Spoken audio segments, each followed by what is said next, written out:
आज संत कबीर नगर के ब्लॉक सेमरियावा के ग्राम सिसई माफी में राष्ट्रीय समाज सेवी परिषद समारोह का आयोजन किया गया। इस आयोजन का मुख्य उद्देश्य यह है कि गरीब वर्ग के बच्चों को शिक्षा के प्रति जागरूक करना और आर्थिक रूप से उनके अभिभावकों से मिलकर उनकी सहायता करना तथा उनके हौसलों को देखते हुए उनको किसी लायक बनाना। मुख्य अतिथि के रूप में डॉक्टर श्री नीरज कुमार यादव, डॉक्टर गनी उर रहमान, शाहिद अली, हिना खातून, मुफ्ती मती उर रहमान, आकाशदीप आदि तथा उनके सहयोगीगण उपस्थित थे तथा गाँव के समस्त छात्र छात्राएं भी मौजूद रहे। गांव के पूर्व प्रधान श्री हिफाजुर रहमान ने इस टीम की सराहना करते हुए उनको पूरा सहयोग भी दिया। हमें परचेज करनी है, हर महीने हमको एक नई किताब लेनी है। और ये बताइए, इस संस्था का रजिस्ट्रेशन कहाँ से है, कैसे आप? जी, ये हमारी जो संस्था है राष्ट्रीय समाज सेवी परिषद, ये समाज के लिए बहुत सारे ऐसे उद्देश्यों से काम करती है, जैसे हेल्थ कैंप लगवाना और गांव घर में तमाम ऐसी जो है शिक्षा जागरूकता अभियान चलाना, जो हमारे नेशनल प्रेसिडेंट हैं डॉक्टर नीरज यादव जी, ये गवर्न करते हैं। दिल्ली से जो है ये रजिस्टर्ड है जी। अच्छा, इस कार्यक्रम को मतलब करने का उद्देश्य क्या था आपका? क्योंकि आप ग्राम सभा स्तर पर कर रहे हैं, बिल्कुल, तो आपका कुछ उद्देश्य होगा। कार्यक्रम का सिर्फ एक ही उद्देश्य है, बच्चों को और यहाँ के जो गार्जियंस हैं, यहाँ के जो पेरेंट्स हैं, उनको शिक्षा की तरफ जो है जागरूक करना और लेके जाना और वहाँ तक एकदम मुकाम तक उनको पहुँचाना, ताकि बच्चे बीच में जो है पढ़ाई छोड़ के डिस्ट्रैक्ट ना हो। जैसे आप ग्राम सभा स्तर पर कर रहे हैं, इसको आप बड़े लेवल पर भी कर सकते थे? नहीं, हमें बड़े लेवल पर नहीं करना था, हम जीरो लेवल पे करना चाह रहे थे। जो हमारे साजिद भाई हैं, इनके भी पूरा यही कहना था जी। बच्चों से हम फेस टू फेस बात करेंगे और उनकी प्रॉब्लम, उनकी जो भी समस्याएं हैं, हम उनको समझने की कोशिश करेंगे। साथ साथ में बच्चों के साथ में हमने गार्जियन को भी जो है बुला के उनसे बात करेंगे और उनकी जो भी समस्या आ रही है। गांव में सबसे पहली जो चीज़ समस्या आती है, अगर बच्चा भी पढ़ना चाह रहा है, गार्जियन भी पढ़ना चाह रहा है, बट उसको कहीं ना कहीं प्रॉपर गाइड और एक सपोर्ट की जो है कमी होती है। उसकी वजह से पेरेंट्स का भी हौसला जो है थोड़ा सा डाउन होता है और बच्चे तो खैर सफ़र करते ही करते हैं। तो हम उनको सपोर्ट करना चाह रहे हैं बिल्कुल जीरो लेवल से, इसलिए हमने गांव से ये प्रोग्राम शुरू किया है। नहीं, चलिए, आपका सराहनीय काम रहा, लेकिन अगर आप गांव से इसको शुरू किए हैं तो इसका कुछ चार्जेज होगा, जैसे पढ़ाई में आप उसमें सहयोग बच्चों को करेंगे अपने स्तर से या गार्जियन ही करेगा? आपने पूछा, देखिए हम तो सबसे पहले बुला के बच्चों को उनको फॉलो करेंगे, जैसे ये फर्स्ट टाइम हम लोग कर रहे हैं जी। इसके बाद भी आगे आने वाले समय में हम ये प्रोग्राम करेंगे। बच्चों के जो भी रिजल्ट्स होंगे स्कूल के या परफॉर्मेंस के, हम उनको फॉलो करेंगे, उनको देखेंगे, ऑब्जर्व करेंगे। अगर बच्चा फाइनेंशियली वीक है और बच्चा पढ़ना चाह रहा है और बच्चा, हमें लगता है कि बच्चा पढ़ के आगे निकल सकता है, तो उसको हम फ्री ऑफ कॉस्ट पूरा हम सपोर्ट करेंगे। उसके पेरेंट्स के साथ मिलके, उसका पेरेंट्स का भी सपोर्ट रहेगा और हमारा और हमारे साजिद भाई का, उनका भी सपोर्ट रहेगा, ताकि वो बच्चा जो है फाइनेंशियल सपोर्ट की वजह से पीछे न रह जाए। आपके मन में ये सवाल कैसे आया? क्या आप गांव से बिलोंग करते हैं, इस नाते आपने इस चीज़ को किया? बिल्कुल, मैं गांव में ही जो है पहले क्रिकेट वगैरह ये सब खेल के यहीं पे बड़ा हुआ हूँ। तो हमारे जो साजिद भाई थे, उस समय हमसे पहले ही जो है इन्होंने जो है IT प्रोफेशनल वहाँ लखनऊ से जो है MCA कर रखा है। खुद इन्होंने जो है कॉम्पिटिटिव एग्ज़ाम निकाल के वहाँ से MCA किया। हम लोगों को गाइड किया, हम लोग को मोटिवेट किया, हम लोग को लेके गए लखनऊ, पूरा उन्होंने सपोर्ट किया, पूरा टाइम दिया। तो उसको देख के मुझे लगा कि अगर मैं यहाँ से निकल सकता हूँ तो मेरे साथ में शायद और भी बच्चे थे जो उस टाइम निकल सकते थे, बट एक प्रॉपर सपोर्ट की वजह से या और भी कुछ कह लीजिए मोटिवेशन की वजह से जो है शायद नहीं निकल पाए होंगे। बट अब वो हम नहीं होने देना चाहते हैं। गांव लेवल पे हम और सारे बच्चों को लेके आगे जाना चाहते हैं। हमारे चैनल के माध्यम से आप क्या संदेश देना चाहते हैं? चैनल के माध्यम से आपको मैं यही कहूँगा कि जो भी बच्चा पढ़ना चाहता हो, भविष्य में कुछ भी बनना चाहता हो, अगर उसके अंदर हौसला है, अगर उसके अंदर ये जुनून है कि वो पढ़ के कुछ कर सकता है, तो फाइनेंशियल सपोर्ट तो खैर, फाइनेंशियल जो प्रॉब्लम होती है वो तो खैर रहती ही रहती है। बट बहुत सारे ऐसे लोग हैं जो फाइनेंशियल प्रॉब्लम के साथ साथ भी अपना एजुकेशन को जारी रखते हैं और आगे निकलते हैं और कामयाब भी होते हैं। तो मेरा बच्चों से यही कहना है, स्पेशली आप हौसले को जो है डाउन मत होने दीजिए। अगर आपको लगता है कि किसी की सपोर्ट की ज़रूरत है, तो आपके नियर बाई में कहीं ना कहीं कोई ना कोई ऐसा होगा, आप उनसे बात करिए, आप उनसे सपोर्ट लीजिए और आपको मिल जाएंगे ज़रूर ऐसे सपोर्ट देने वाले या आपको मोटिवेट करने वाले। तो आप अपनी पढ़ाई जारी रखें। एक चीज़ मैं इसमें ऐड करना चाहूँगा, आपने एक क्वेश्चन सही पूछा था कि मैं आपके पास आ रहा हूँ। हाँ, अपना परिचय बताइए अपना। मेरा नाम साजिद अली है, मैं सॉफ्टवेयर इंजीनियर हूँ और दिल्ली में जॉब करता हूँ 10 साल से। इसी गांव में पैदा हुआ, बड़ा हुआ, तो पहली सोच यही थी कि गांव के लिए कुछ किया जाए।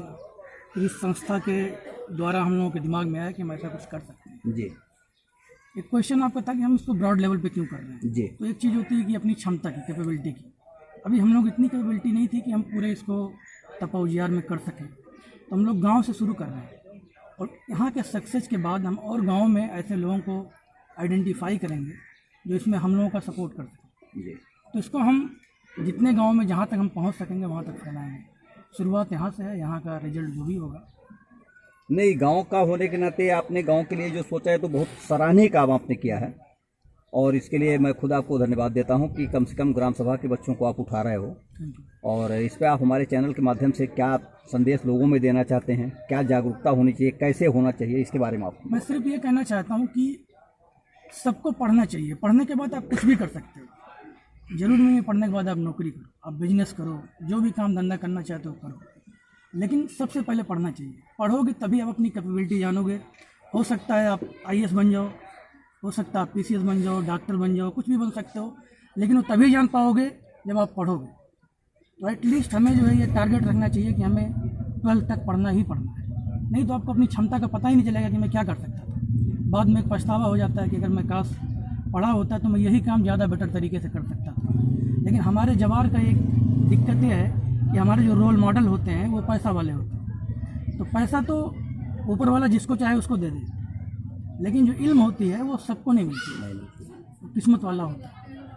पैसे वाले तो बहुत मिल जाएंगे जो, लेकिन हमारे वही रोल मॉडल बन जाते हैं। क्योंकि कुछ पढ़ा ही नहीं था, बम्बई गया, सेट हो गया, उसके यहाँ पढ़ने वाले नौकरी कर रहे हैं। लेकिन वो कितने लोग होते हैं, वो गिने चुने लोग होते हैं। गाँव में 1-2 लोग ऐसे मिल जाएंगे जो जिनका किस्मत में साथ दिया, सेट बन गए। वो चीज़ हमारा रोल मॉडल नहीं होना चाहिए। पैसा कमाना पैसा सबके लिए ज़रूरी है, लेकिन जो है आप इल्म हासिल करने के बाद, एजुकेशन लेने के बाद आप कुछ भी करो। धन्यवाद।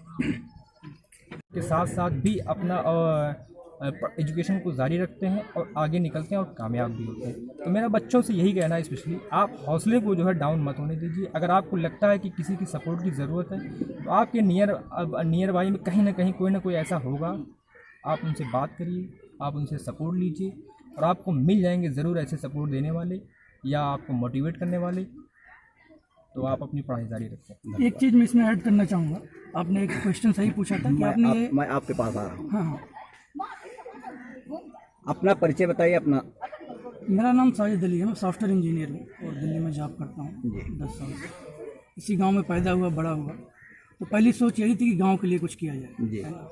फिर इस संस्था के द्वारा हम लोगों के दिमाग में आया कि हम ऐसा कुछ कर सकते हैं। जी एक क्वेश्चन आपका था कि हम इसको ब्रॉड लेवल पे क्यों कर रहे हैं। जी तो एक चीज़ होती है कि अपनी क्षमता की, कैपेबिलिटी की। अभी हम लोग इतनी कैपेबिलिटी नहीं थी कि हम पूरे इसको तपोजियार में कर सकें, तो हम लोग गाँव से शुरू कर रहे हैं और यहाँ के सक्सेस के बाद हम और गाँव में ऐसे लोगों को आइडेंटिफाई करेंगे जो इसमें हम लोगों का सपोर्ट कर सकें। जी तो इसको हम जितने गांव में जहां तक हम पहुंच सकेंगे वहां तक फैलाएंगे। शुरुआत यहां से है, यहां का रिजल्ट जो भी होगा।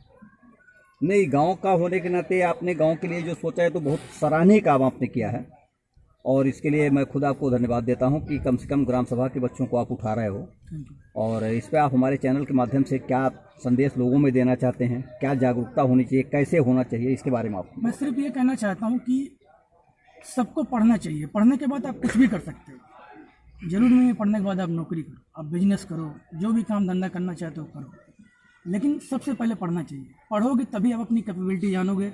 हो सकता है आप IAS बन जाओ, हो सकता है आप PCS बन जाओ, डॉक्टर बन जाओ, कुछ भी बन सकते हो, लेकिन वो तभी जान पाओगे जब आप पढ़ोगे। तो एटलीस्ट हमें जो है ये टारगेट रखना चाहिए कि हमें 12th तक पढ़ना ही पढ़ना है। नहीं तो आपको अपनी क्षमता का पता ही नहीं चलेगा कि मैं क्या कर सकता था। बाद में एक पछतावा हो जाता है कि अगर मैं काश पढ़ा होता तो मैं यही काम ज़्यादा बेटर तरीके से कर सकता था। लेकिन हमारे जवार का एक दिक्कत ये है कि हमारे जो रोल मॉडल होते हैं वो पैसा वाले होते हैं। तो पैसा तो ऊपर वाला जिसको चाहे उसको दे दे, लेकिन जो इल्म होती है वो सबको नहीं मिलती, किस्मत वाला होता है। पैसे वाले तो बहुत मिल जाएंगे जो, लेकिन हमारे वही रोल मॉडल बन जाते हैं। क्योंकि कुछ पढ़ा ही नहीं था, बम्बई गया, सेट हो गया, उसके यहाँ पढ़ने वाले नौकरी कर रहे हैं। लेकिन वो कितने लोग होते हैं, वो गिने चुने लोग होते हैं। गाँव में 1-2 लोग ऐसे मिल जाएंगे जो जिनका किस्मत में साथ दिया, सेट बन गए। वो चीज़ हमारा रोल मॉडल नहीं होना चाहिए। पैसा कमाना पैसा सबके लिए ज़रूरी है, लेकिन जो है आप इल्म हासिल करने के बाद, एजुकेशन लेने के बाद आप कुछ भी करो। धन्यवाद। सियासी गलियारों से लेकर खेल के मैदान तक, एंटरटेनमेंट के तड़के से लेकर